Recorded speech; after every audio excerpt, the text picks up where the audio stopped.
welcome to a brand new episode of the Daily Debate. My name is Ahmed Nader, and tonight we're going to focus on the latest developments in the region in the Middle East and the repercussions of the Iranian war against the United States and Israel, and the attacks that are being waged by the United States and Israel on the Iranian facilities in the region and vice versa. And we will be shedding more light on the Egyptian efforts to be de-escalating the situation, more specifically the phone calls conducted by His Excellency President Abdel Fattah al-Sisi with the Iranian president, for example, for the past couple of days and for today as well, with the officials and the leaders of Iraq, Jordan, Qatar and the United Arab Emirates. But we'll be starting straight away with the main top stories for today, which come through the presidential activities of His Excellency President Abdel Fattah al-Sisi, who had received a phone call from the Iraqi Prime Minister Mohamed al-Sudani. The presidential spokesperson stated that the call addressed the regional developments. The president reaffirmed Egypt's full support for the Iraqi sovereignty, security and stability, stressing that Egypt stands alongside the Iraqi government in its efforts to spare Iraq from any regional conflicts that could threaten its stability. The president also reiterated Egypt's firm position, rejecting and condemning any aggression against Iraq and any other country or any violation to their sovereignty and security. In this context, the Iraqi Prime Minister reviewed the efforts made by the Iraqi government to contain the current tensions, expressing appreciation for the Egyptian commitment to supporting Iraq during this sensitive phase.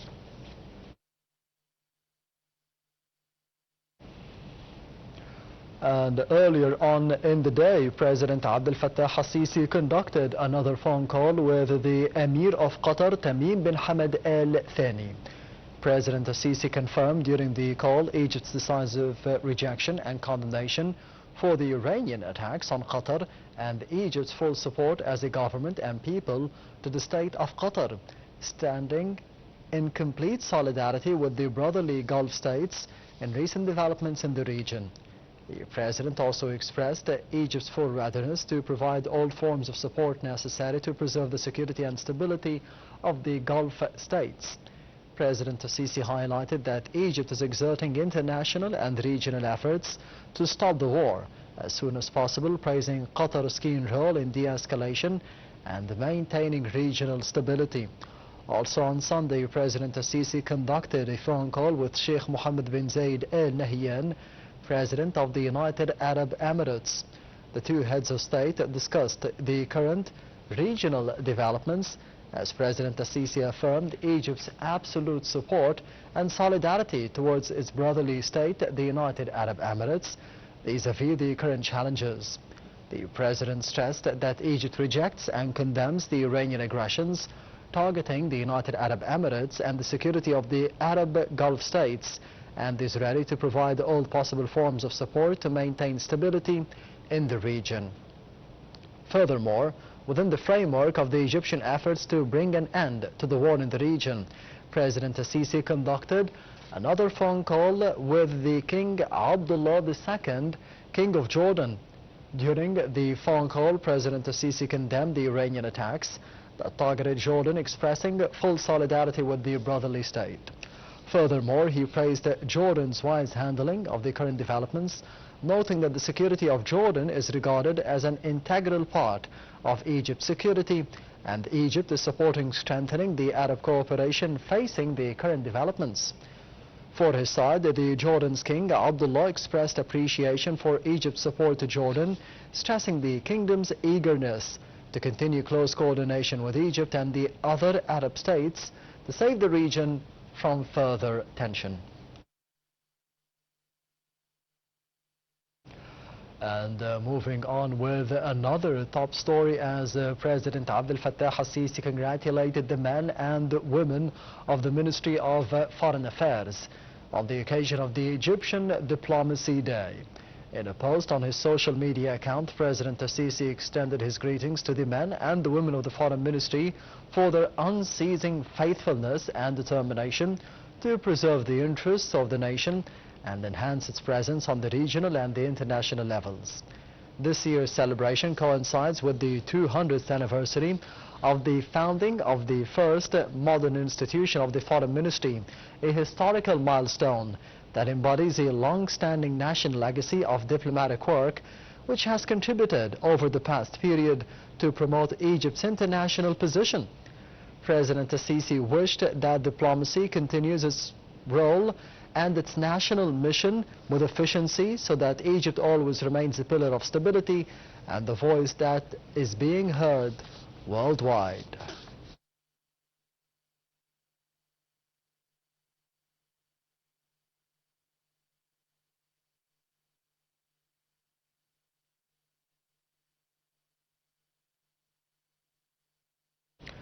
And President Abdel Fattah al-Sisi directed that all the projects related to the development of the Suez Canal be completed within their specific timeline, adhering to the highest international standards in implementation to ensure the quality of products and services provided. This came during a meeting with Prime Minister Mustafa Madbouli and Chairman of the Suez Canal Authority Osama Rabia and Chairman of the Suez Canal Authority Lieutenant General Osama Rabia as well. The meeting tackled the impact of the ongoing war in the Middle East on the operations at the Suez Canal. President Sisi assured the necessity of raising the level of readiness at all the working sites related to navigation in the canal, as well as following up on the safety procedures and taking the necessary measures to raise the readiness of the authority's services facilities.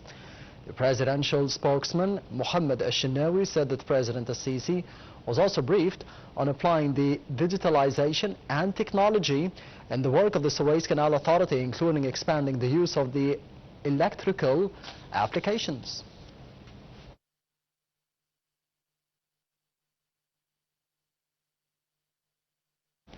And we will be heading to the first report of the daily debate for tonight, focusing on the shock waves that were caused by the disruptions in the oil flows and after the negative impacts and the repercussions of the war between the United States and Israel on one side and Iran on the other. So stay tuned.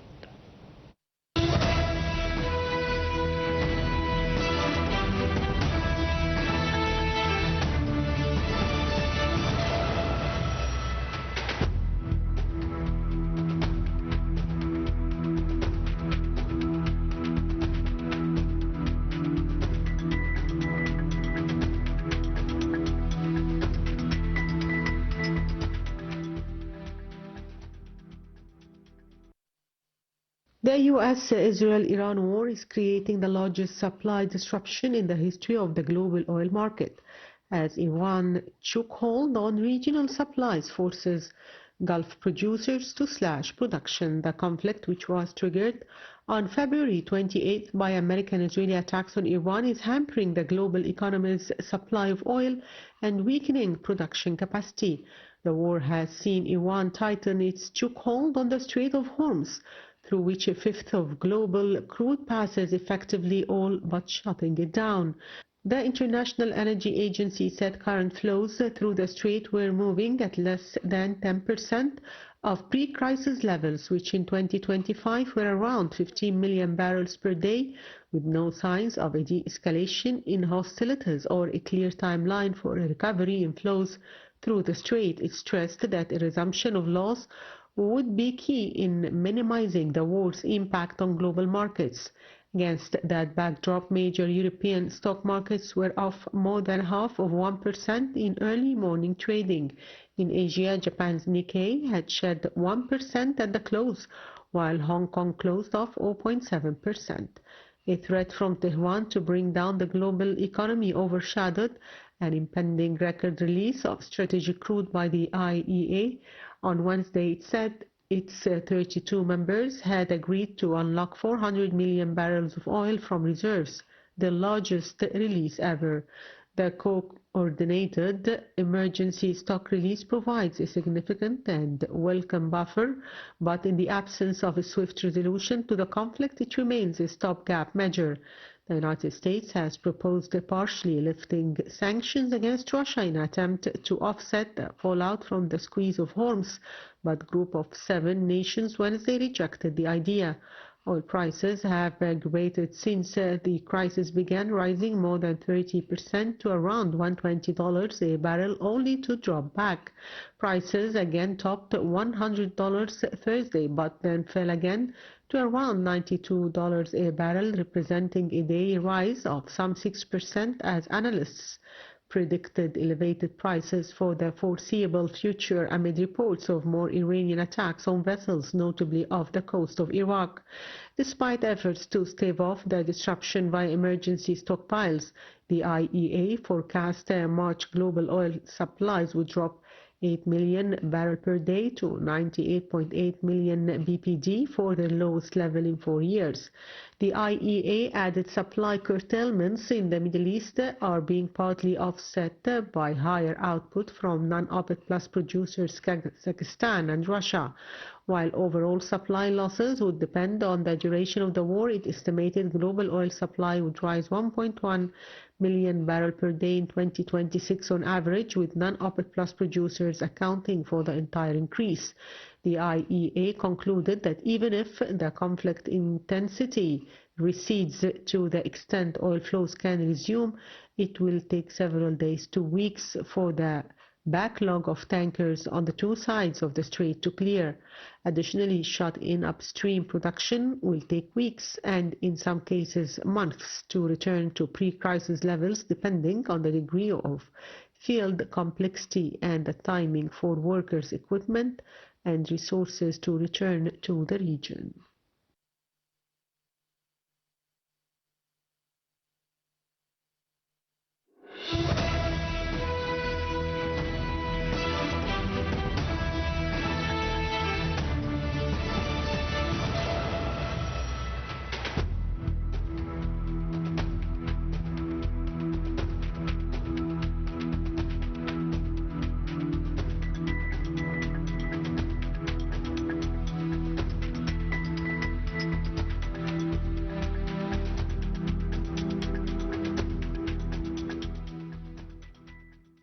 Welcome back. You're still watching the daily debate, and to be shedding more light on the presidential activity of His Excellency President Abdel Fattah al-Sisi, as well as the latest developments in the region. I'm honored to be having with me over the phone Dr. Mohamed Naguib Abu Zaid, the former parliamentarian and the professor at the American University in Cairo. Thank you very much, Doctor, for being with us tonight on the daily debate.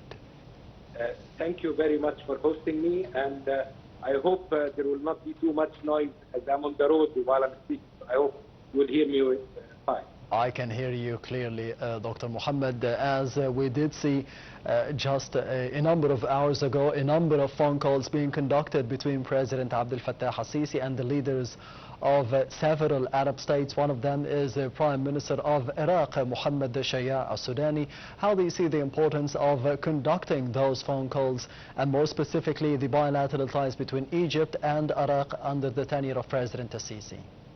Of course, it's much appreciated and much needed phone calls and communications, also not just the phone calls between the Egyptian leadership, the Egyptian president himself and his cabinet. This is a multifaceted effort aiming at first giving the assurance and the support to the Arab countries against the aggression and the attacks of Iran. Secondly, to provide the support for them and try to contain this ongoing war from escalation and from getting into a dark tunnel where no one would know what will be the ultimate, let's say, result of it. So the Egyptian diplomacy, led by President Abdel Fattah, as well as the foreign minister, aiming definitely at containing this from escalation. This is not an easy task because many countries are trying, but I think the Egyptian way, the Egyptian understanding of the terrain, the countries both will help, hopefully, to contain this from escalation. Yes, Dr. Mohamed, one of the main statements of His Excellency President Abdel Fattah al-Sisi, not just today but even yesterday at the Egyptian family iftar and throughout the past couple of weeks, is to be de-escalating the tensions, is to be containing the situation, the efforts of Egypt to be containing the situation and ending the war between Iran, the United States and Israel. And it was repeated once again within the phone call between President Abdel Fattah al-Sisi and the Iraqi Prime Minister. How do you see the efforts of Egypt to be reaching such a goal, to be ending the war as soon as possible? I see yes, of course, and I thank you for that. I heard, pleased, comforted with the Egyptian speech yesterday, in which he touched very much on this issue, in which he provided also assurance to the Egyptian people, despite the difficult situation that we have in the whole world and our region. So the focus, as you pointed out, definitely aim at containing this war. Also, when the region starts to feel the Egyptian way, the Egyptian presidential effort, I think that's an important factor in the equation that will be considered. And many countries will revise their attitude, knowing that Egypt, strong as it is, alhamdulillah, is working on not letting this thing spread.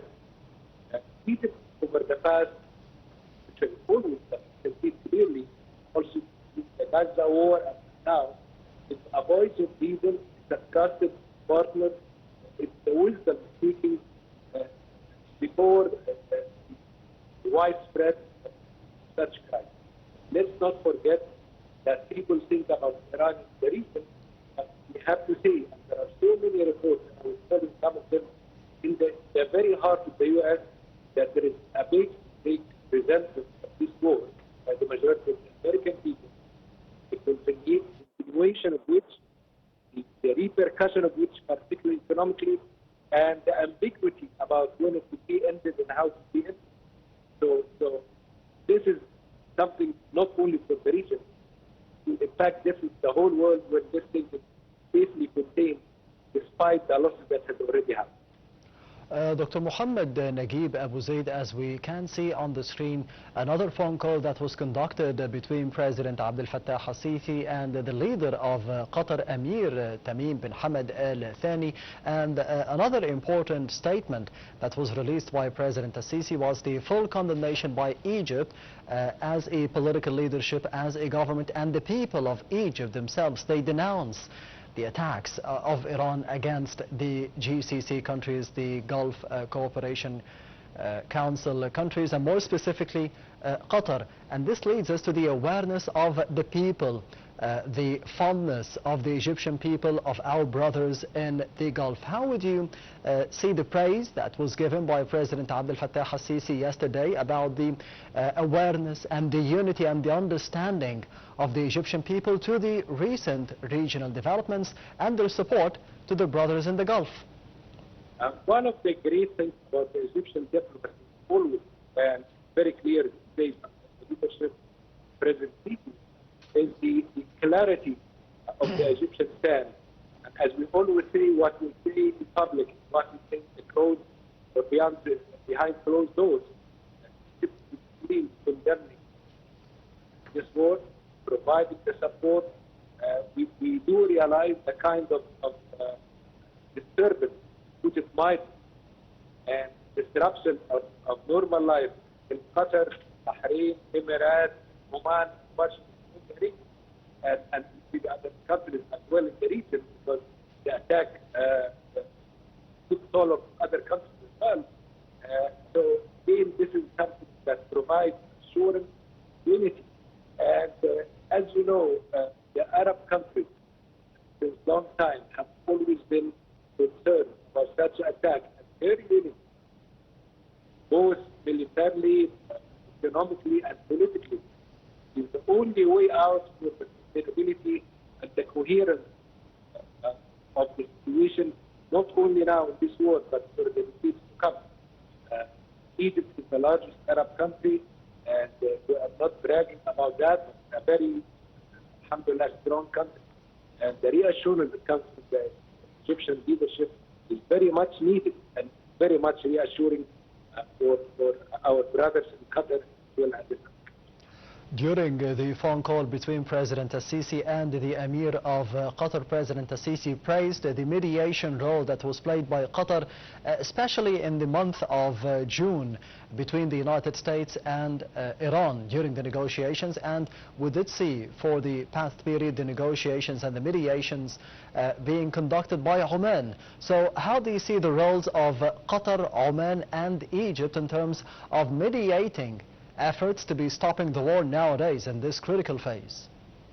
In the mediation with Iran, in several years, not only now, Oman has played an important role.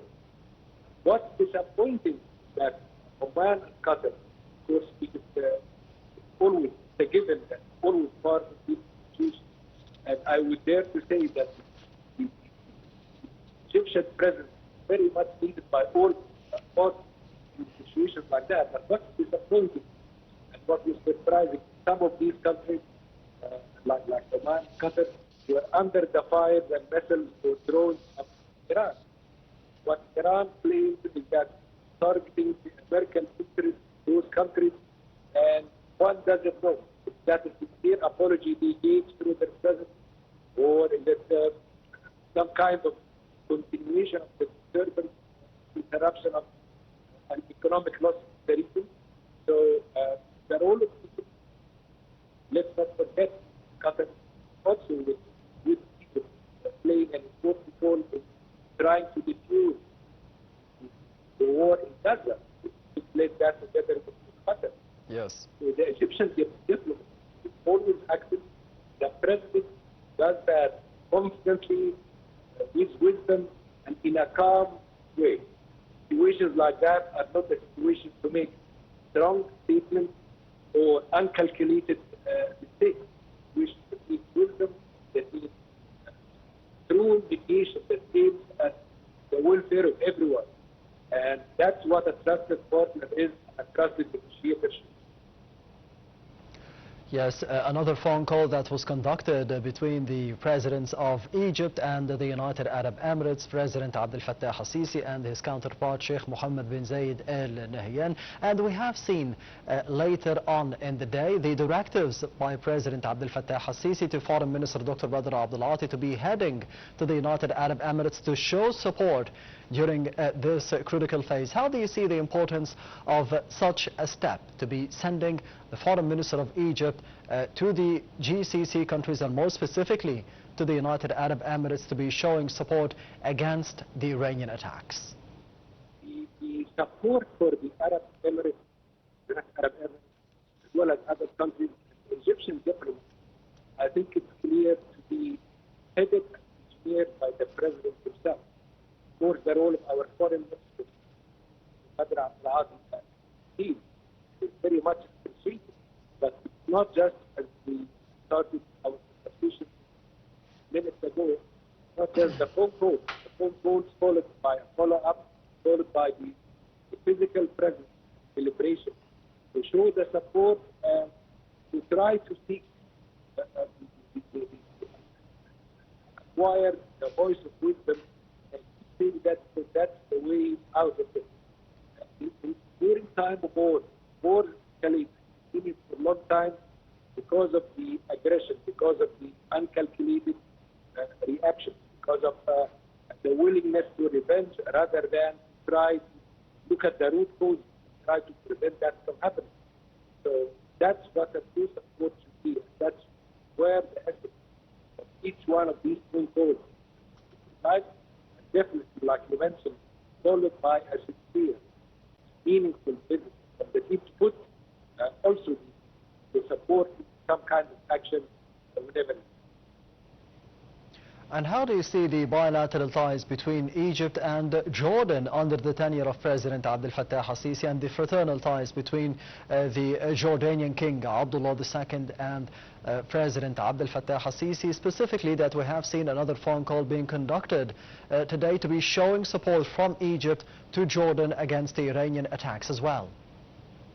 The Jordanian King have always looked up high with a lot of respect, mutual respect between him and President. And the phone call, if I were to highlight something, Jordan has a very unique situation. First, it has some kind of borders with Egypt. At the same time, has some borders with Israel and many other neighboring countries as well.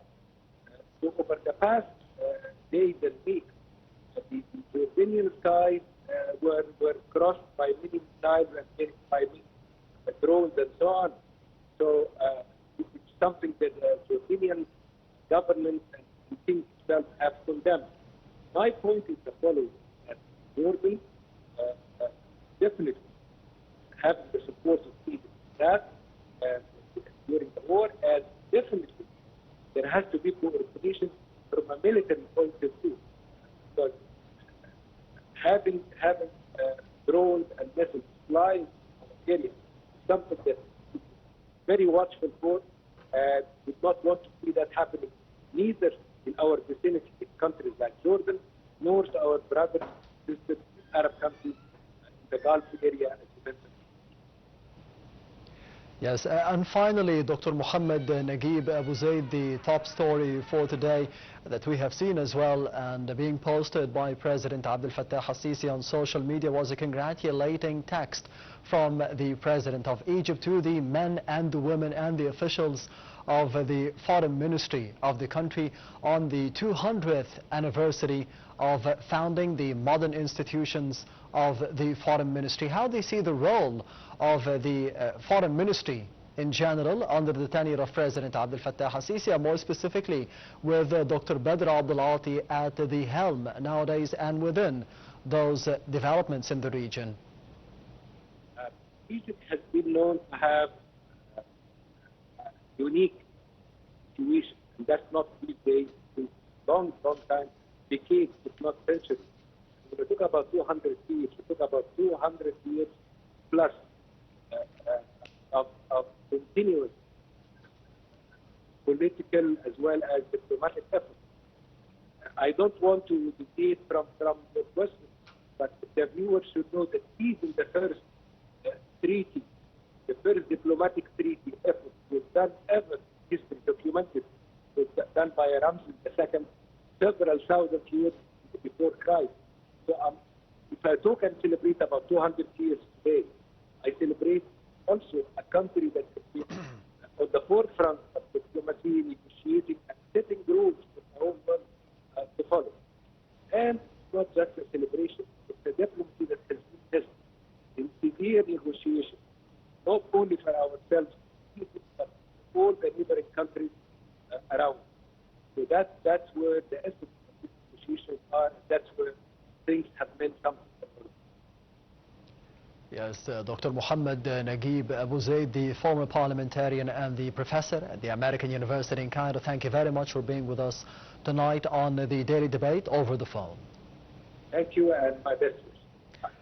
Anytime. And this brings us to the end of the Daily Debate for tonight. However, I will be leaving you with the latest presidential activities of His Excellency President Abdel Fattah al-Sisi that took place over the past week, all wrapped up in the upcoming report. Thank you for watching. I'll be seeing you tomorrow.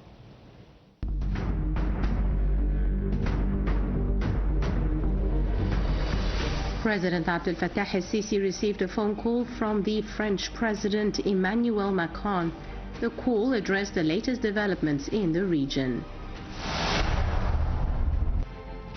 President Abdel Fattah al-Sisi attended the iftar ceremony organized by the Police Academy in the presence of the Prime Minister Mustafa Madbouli, Minister of Interior Mahmoud Tawfiq, and Major General Dr. Nadal Yusuf, Assistant Minister of Interior and President of the Police Academy.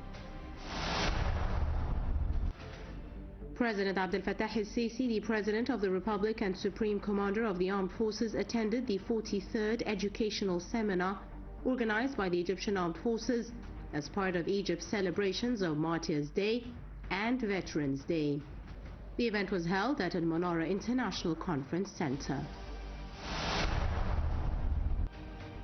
President Abdel Fattah el-Sisi participated via video conference in the emergency meeting called by the European Union regarding the current regional developments. President Abdel Fattah el-Sisi reviewed the efforts of the Ministry of Civil Aviation to develop Egyptian airports and enhance their operational systems in accordance with the latest international standards. President Abdel Fattah el-Sisi held a phone call with Joseph Aoun, President of Lebanon. During the call, the President affirmed Egypt's full support for Lebanon's sovereignty, stability, and territorial integrity. During a meeting with the Prime Minister Mustafa Madbouli and Engineer Karim Badawi, the Minister of Petroleum and Mineral Resources, President Abdel Fattah el-Sisi reviewed the executive status of developing the work of Egyptian companies to increase production through hydraulic fracturing and horizontal drilling. President Abdel Fattah el-Sisi, the President of the Republic and Supreme Commander of the Armed Forces, performed Friday prayers at Field Marshal Tantawi Mosque. The prayers coincided with Egypt's and the Armed Forces celebrations of Martyrs' Day and Veterans' Day. President Abdel Fattah el-Sisi received a phone call from Masoud Pezeshkian, the President of Iran. During the call, the President affirmed Egypt's firm condemnation and absolute rejection of Iran's targeting of the Gulf countries, as well as Jordan and Iraq, stressing that these brotherly countries did not support the war against Iran nor participate in it. President Abdel Fattah el-Sisi participated in the Egyptian family iftar ceremony, which was held at the Air Force House in Cairo. The President delivered a speech during the iftar ceremony, as stated by the Ambassador Mohamed, the official spokesperson for the Presidency of the Republic.